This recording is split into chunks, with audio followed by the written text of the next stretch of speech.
Smrt pride za nekatere prezgodaj, za nekatere prepozno, nekateri umrejo, še preden se rodijo, nekateri živijo, ker nikoli ne bodo umrli, nekateri živijo, ker se še nekoli rodili niso. Sem pa naletala na zanimivo misel, ko sem se pripravljala na to razmišljanje, in to misel pripisujejo puščavskim očetom 3. stoletje. In pravi, kakšna je razlika med smrtjo in drisko? Je ni, ko je treba iti, je treba iti. Za tisti dan in uro pa ne vem, če je dan, ne vem, ne sin, ampak samo oče. Kakšni so mi namreč Noekovi dnevi, tako bo tudi v prihodu Sina človekovega. Kako se namreč v tistih dneh pred potopom jedli, pili, se ženili, se možili, ko je šel v Noe v lažjo in niso spoznali, da ni prišel potop in se podnesel, tako bo tudi v prihodu Sina človekovega. Budite torej budni, ker ne veste, katerega dne pride vaš Gospod. Zdaj, vse dvakrat na leto se pojavi kakšen samoklicen prerok, ker na letem, ne vem, na vodi mogoče začuti, da se bliža konc sveta. In je ni šlogarce, ni jasnovidke, ki na vsake toliko v kavni vsebini v zocu ne bi uzrla apokalipse.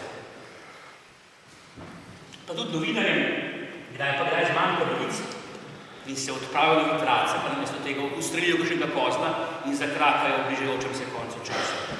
Ljudje vznemirili vsega tega, pa napašajo na hrbnike in se odpravijo v nekateri celo s čolni. Ampak priznam, da tudi jaz se takole dvakrat na dan čutim, da je konc sveta zelo blizu. Ko gledam, kako ljudje vozijo, kaj vse počnejo, kaj govorijo, kaj mislijo, kako sploh nič ne mislijo, samo prežvekujejo. In priznam, da sem včasih zaradi tega besen do te mere, da bi naraje vzel v roke klago, žeble, dilce in spacal skupaj tisto famozno barko, pokleknil in molil Bogu za dež. Čeprav te zadnje poplave niso bile še moje. Si pa nekako predstavljam, da tako Bogu bom jaz pokleknil in vzel rožbenco v roke. Ampak pustimo konc sveta. Se sedaj vprašali, kako bi bilo, če bi vam zjutraj na vrata potrkal, ali pa pozvonil, pač odvisno, kakšne vrata imate, angel smrti in rekel, živla. Jaz sem. Bom prišel zvečer še enkrat. Pa bova šla skupaj. Pa naj ne bo več nazaj. Kako bi preživel svoj zadnji dan? Da bi šel v službo. Da bi odpravil še zadnji tlak. In naredil to famozno zadnjo piko za prvo fascikel in ga pospravil na polico. A bi končno odpeljal avto odpravljancu, da bi spraskal tisto smolo s avte. Bi šel v trgovino, da bi še zadnjič napolnil svoj hladilnik. Bi se postavil vrsto za najnovejši model telefona, televizije. Bi šel kam ven, bi odtekel svoj dobesedno zadnji krog, šel v hribe, na morje, da bi videl, povohal to, kar je v tem svetu vredno videti, povohal. Mogoče bi šel v gostilno, da bi se do smrti nažal. Mogoče bi prehitel angela smrti, pa se sam vrnil z kakšnega mosta ali pod vlakom. A bi izkoristil priložnost in se še zadnjič skregal s sosedom. Še enkrat požalil blagajničar po trgovini. Bi se zaprl v stranišče in jokal, čakal. A bi mogoče poiskal tiste, ki mi v tem življenju nekaj pomenijo. Se z njimi pomenil, jih objel, se od njih poslal, vse je popravičil. Kako bi preživel svoj zadnji dan? Vem, ne moramo pobegati svojim vsakodnevnim obveznostim, ženam, možem, službi, družini, prijateljem, obveznosti. Ne moramo. Ampak živeti vsak svoj dan, kot da je zadnji, ker mogoče je. Ne vemo, ne ure, ne dnevno. Zvečer o polnoči v Petrinem petju obzori, ko je dan najvišji, ko mira, ko sije sonce, ko pada daš, v vsakem trenutku biti pripravljen, pustiti vse, spustiti vse, opustiti vse in se vrniti v Božje naročje. Živeti tako, da bom to lahko storil, da bom to zlahka storil, da mi bo to lahko storiti. Glejte, to so glagoli našega življenja. Ljubiti, živeti, umreti. Pride še en zelo pomemben glagol, vstati od mrtvih, ampak to bom prepustil teologom in vaši osebni veri, to se ne bom spuščal. Pred leti sva ženo prosila prijatelja duhovnika, ne pride blagosloviti najbolj novi dom, zdaj to ni več novi dom, takrat je bil, ne? Bila sva sita Ljubljane, najlepšega mesta na svetu. Za nami je bila ena huda preizkušnja bolezni, vrgla sva čez ramo vse poklicne in kakršnekoli ambicije in sva se vrnila nazaj domov v provinco. In ta prijatelj duhovnik nama je dovolj pustil, da sva sama izbrala odlomek, ki bi služil kot berilo pri blagoslovitvi doma. In midva se je izbrala odlomek Abraham daruje Izaka. Malo čudni odlomek za blagoslovitev hiše, ampak ta odlomek vsebuje refren najega življenja. Gospod poskrbi. Gospod poskrbi. Tako je Abraham v starem prevodu poimenoval kraj, ki je dobil nazaj vse, kar je v duhu že daroval, vse, česa se je v duhu že posloval, ker je svojo roko že skoraj pokončal, vse svoje življenjske sanje, načrte, ambicije, vse svojega sina in svojo preteklost, svojo prihodnost. Zdaj, novejše prevoda ta kraj imenujeta Gospod vidi in Gospod bo preskrbel. Če me vprašate, pa točno ne bom povedal, se mi zdi, da je pravilen prevod pravzaprav združen vseh treh. Gospod vidi, Gospod bo preskrbel in Gospod poskrbi. Zdaj, ta svetopisanska zgodba, ta Abrahamova zgodba je tako stara, tako znana, da je v nevarnosti, da se nam zdi neverjetna. Ker je Božja zahteva tako nemogoča, grozljiva. Daruj vse, kar imaš, daj mi sina edinca. Abraham pa, tako je piše, je nabral skupaj drva, se dal osla, prijel sina in odšel po krajino Morijo. Jaz priznam, že eno bi ga trenutno živim in ga živi naša družina, lahko samo preštevam blagoslove. Živi smo, zdravi smo, skupaj, na toplem, nič nam ni hudega, nič nam ne manjka, nič nimamo preveč, ne časa, ne denarja. So bila obdobja, ko sva sprazdila kakšno otroških hranilih, da sva lahko plačala položnice, ampak Gospod je videl in Gospod je poskrbel. Zmanjka časa dobre volje, ponavadi ne. Zmanjka potrpežljivosti, skoraj zmeraj ne. Ne zmanjka pa vere in zaupanja. Gospod vidi in Gospod poskrbi. Res je, hujših strahov z boleznimi, z diagnozami ne poznam, edino hudo bitko z bolezni sva bila, ko sva bila že mož in žena, ampak še brez otrok, ampak je bila bolezen povezana prav s tem, a bova imela otroke in a bova sploh še mož in žena. In takrat sva nabrala skupaj drva, se parila za roke in odšla. In ogenj še zmeraj gori in drv še ni zmanjkal, hvala Bogu. Jaz sem prepričan, da bi Abraham, tako kot vsak normalen, polpriseben oče, mama, namesto sina, raje dal vse ostalo, samega sebe. Ampak je, verjetno ne brez strahu, dvoma, mogoče celo s kletvijo na ustih, dvignil roko, da bi Bogu vrnil to, kar je od Boga prejel. In Gospod je videl in Gospod je poskrbel in Gospod ga je res obilno blagoslovil. To je Božja obljuba, Bog svoje besede nikoli ne prelomi. Prav, da ko Bog zapre vrata, nekje odpre okno, ste že slišali to misel. In mnogi pojamrajo, da je čas med loputanjem vrat in škripanjem okna predolg. Jaz pa priznam, da ko se zapre vrata, časih ne vem, skozi katero okno bi splezal, ki je toliko odprtih.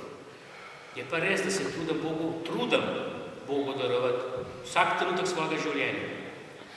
Da se pokrižam in zavzdihnem križ in Bog in sveti križ Božji, ko se sedem v avto, pred modarnim skrampom, ko potisnem kruh v pečico, ko pokrijem pokrovko, da pokrižam otroke zjutraj, preden gredo od doma, zvečer, preden gredo spat, ali pa to naredi žena, in nazadnje sva ena.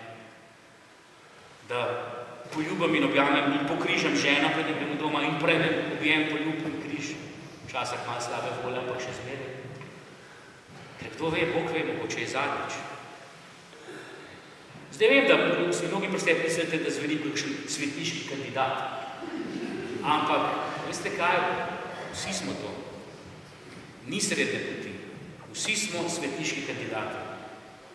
Čeprav se nam tolkrat zdi in tolkrat izbiramo srednjo poti ni. Samo zgore in samo spodaj.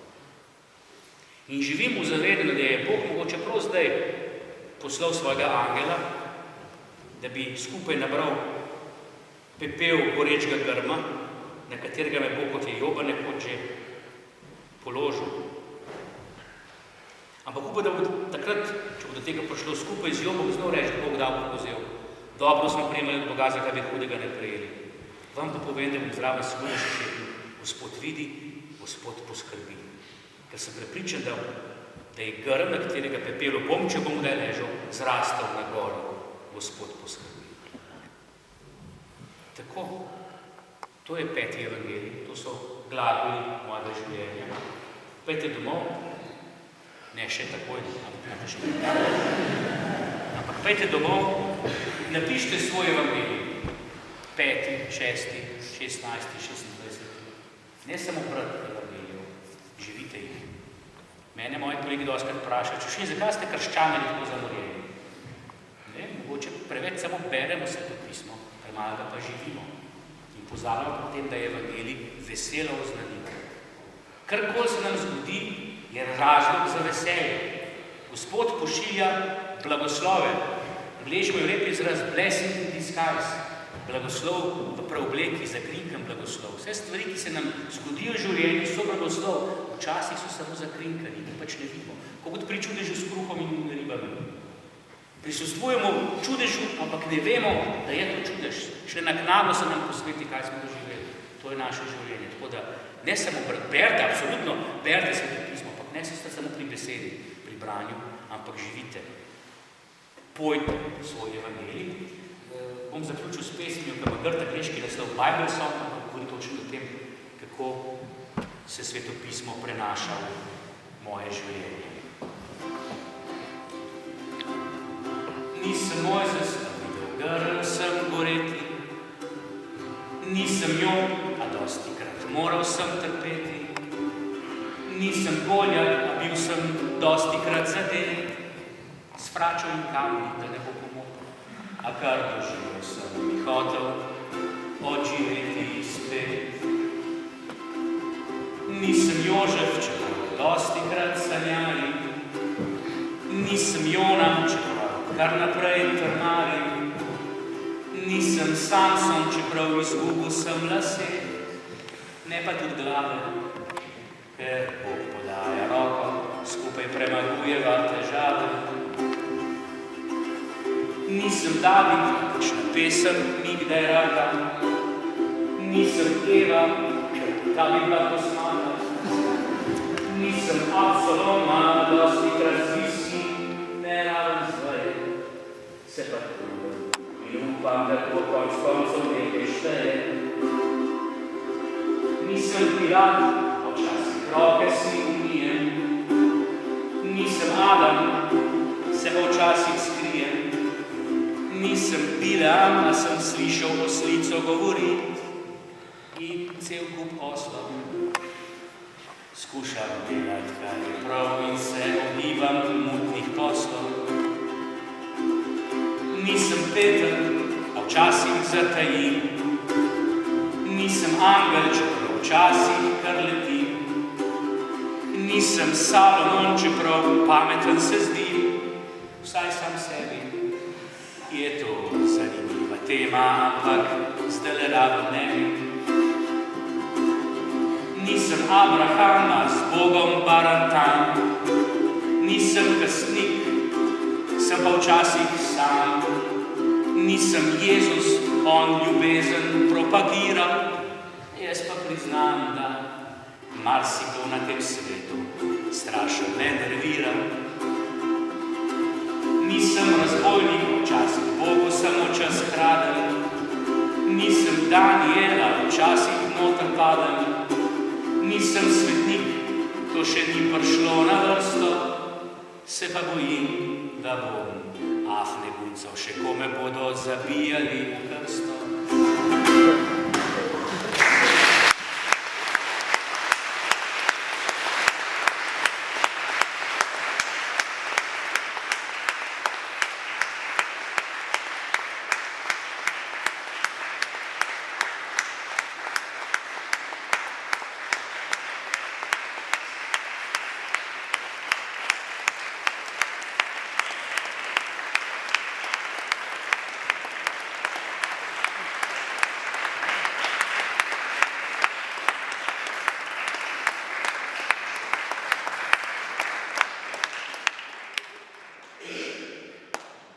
To je z moje strani vse, gospod župnik, prevzemite.